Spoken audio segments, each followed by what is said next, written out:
السلام علیکم۔ Bed time stories میں آپ سب کو خوش آمدید ہے۔ آج جو کہانی ہم آپ کے سامنے لے کر آئے ہیں وہ ہے حکایات مولانا روم رحمۃ اللہ علیہ۔ ایک نوجوان حضرت موسیٰ علیہ السلام کی خدمت میں حاضر ہوا اور درخواست کی کہ اے کلیم اللہ، مجھے جانوروں کی زبان سکھا دیں تاکہ میں ان کی گفتگو سے عبرت حاصل کروں۔ جب میں دیکھتا ہوں کہ انسان کی سب باتیں روٹی، پانی اور لالچ کے گرد گھومتی ہیں تو مجھے خیال آتا ہے کہ حیوانوں کے سوچنے کا انداز یقیناً کچھ اور ہوگا، اس لیے میں ان کی زبان سے واقفیت حاصل کرنا چاہتا ہوں۔ حضرت موسیٰ علیہ السلام نے کہا، اس لالچ سے بھری ہوئی خواہش سے ہاتھ اٹھا لے، اس میں کئی خطرے پوشیدہ ہیں، اس کی بجائے تو اللہ سے عزت اور رحم کی دعا مانگ۔ یہ سن کر وہ نوجوان رنجیدہ ہو گیا اور اپنی بات پر اصرار کرنے لگا۔ یہ انسانی طبیعت کا خاصہ ہے کہ جس بات سے منع کیا جائے اس کی طرف رغبت اور بڑھتی ہے۔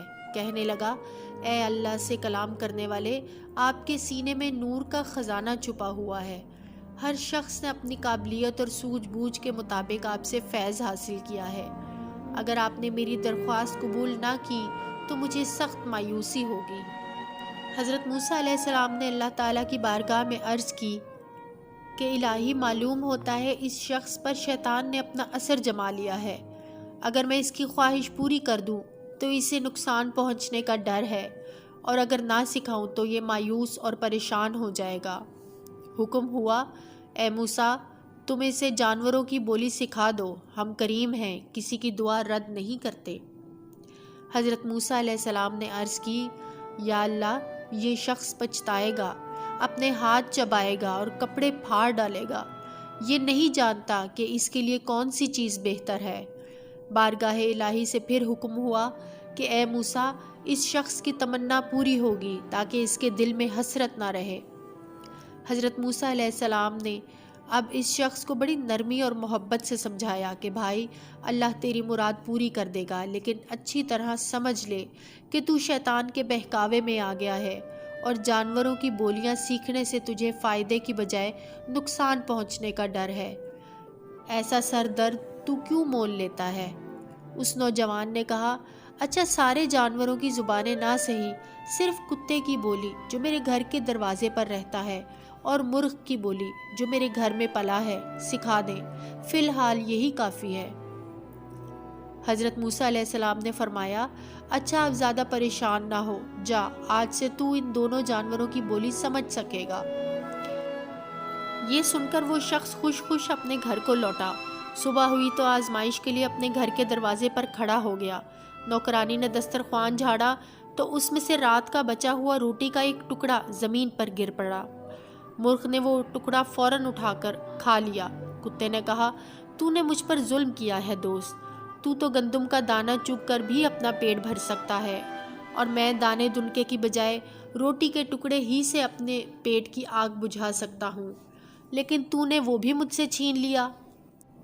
مرغ نے کہا، میاں صبر کرو اور غم نہ کھاؤ، اللہ تجھے اس کا بدلہ دے گا۔ کل ہمارے مالک کا گھوڑا مر جائے گا، تم پیٹ بھر کر کھائیو۔ گھوڑے کا مرنا کتوں کی عید ہے، کیونکہ اس طرح انہیں بغیر کسی کوشش اور محنت کے پیٹ بھر کھانے کو مل جاتا ہے۔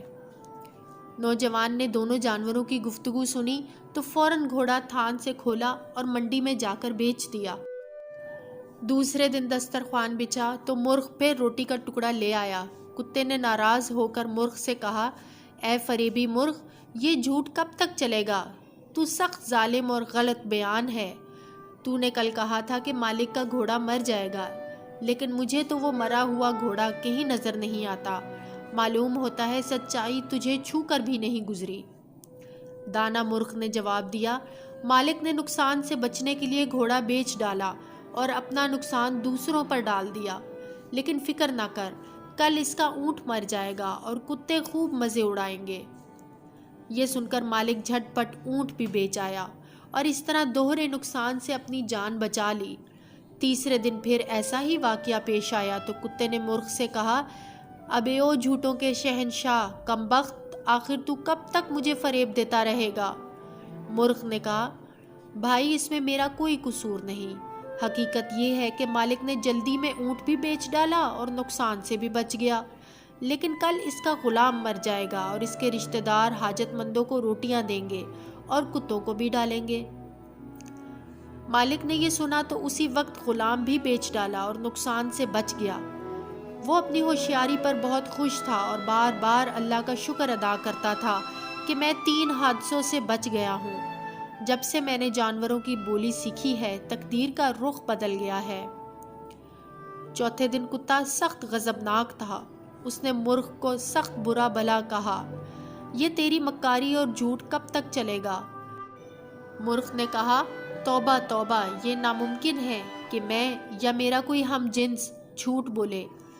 ہماری قوم تو اذان دینے والے آدمیوں کی طرح نیک اور سچی ہے۔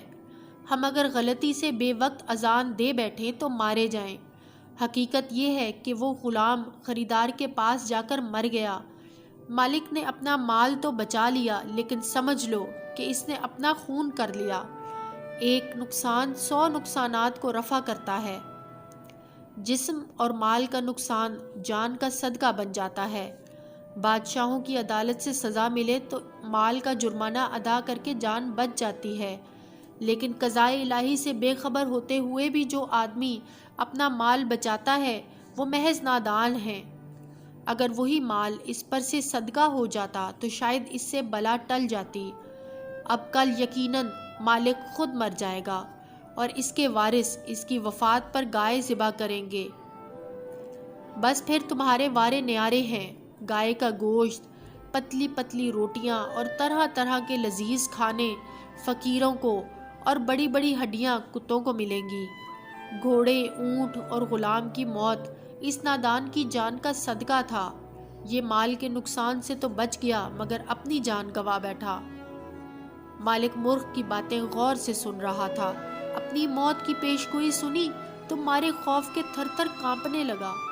گرتا پڑتا حضرت موسیٰ علیہ السلام کی خدمت میں حاضر ہوا اور روتے ہوئے عرض کی، اے موسیٰ علیہ السلام، میری مدد فرمائیے۔ حضرت موسیٰ علیہ السلام نے فرمایا کہ جا، اب اپنے آپ کو بھی بیچ ڈال اور نقصان سے بچ جا۔ تو ایسی خرید و فروخت کا بڑا ماہر ہو گیا ہے۔ دوسرے لوگ جیے یا مریں، تم اپنی تھیلیاں مال و دولت سے بھرے رکھو۔ تجھے یہ بات اب نظر آئی ہے، لیکن مجھے پہلے ہی اس کا علم تھا۔ نوجوان گڑ گڑا کر کہنے لگا، مجھ پر پھٹکار، میں نالائق اور احمق تھا جو مجھ سے ایسی خطا ہوئی۔ آپ میری بری حرکت کا اچھا بدلہ دیں۔ حضرت موسیٰ علیہ السلام نے فرمایا، اے بیٹے، اب تیر کمان سے نکل چکا ہے اور اس کا لوٹ آنا اللہ کی مرضی کے خلاف ہے۔ ہاں، میں اللہ تعالیٰ سے دعا کروں گا کہ مرتے وقت تجھے ایمان نصیب کرے۔ نوجوان نے رو کر کہا، تو پھر ایسا ہی عرض کر دیں، میں نے اپنے ہاتھوں اپنی جڑ کاٹی ہے۔ حضرت موسیٰ علیہ السلام نے فرمایا کہ میں یہ دعا ضرور کروں گا۔ یہ سن کر اس شخص کی طبیعت دفتن بگڑ گئی اور وہ کہہ کرنے لگا، یہ کہہ ہیضے کی نہ تھی بلکہ موت کی تھی۔ 4 آدمی اسے چارپائی پر ڈال کر گھر لے گئے جہاں اس نے جان دے دی۔ دوسرے دن صبح حضرت موسیٰ علیہ السلام نے بارگاہ الہی میں عرض کی کہ اے مالک کون و مکان، اسے ایمان سے محروم نہ فرما، تو اپنی بادشاہی کے صدقے میں اسے بخش دے۔ اس نے یہ گستاخیاں غلطی سے کی۔ میں نے اسے بہترا سمجھایا کہ تو اس علم کے سیکھنے کا اہل نہیں ہے، لیکن وہ سمجھا کہ میں اسے ٹال رہا ہوں۔ حق تعالیٰ نے حضرت موسیٰ علیہ السلام کی دعا قبول فرما لی۔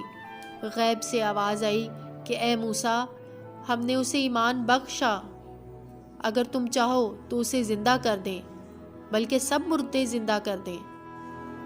حضرت موسیٰ علیہ السلام نے عرض کی، یا اللہ، یہ دنیا تو فانی ہے، فنا کے اس گھر میں چند دنوں کے لیے لوٹ آنے سے فائدہ؟ ہاں، تو ان سب پر اپنی رحمت کر اور انہیں بخش دے۔ اس حکایت میں مولانا روم رحمۃ اللہ علیہ یہ سبق دیتے ہیں کہ دنیاوی نقصان پر زیادہ غم نہیں کرنا چاہیے۔ ہر بیماری اور نقصان میں کوئی بھید ہوتا ہے۔ جسم کی مصیبت یا مال کا نقصان کسی بڑی مصیبت کا صدقہ بن جاتا ہے اور اسے ٹال دیتا ہے۔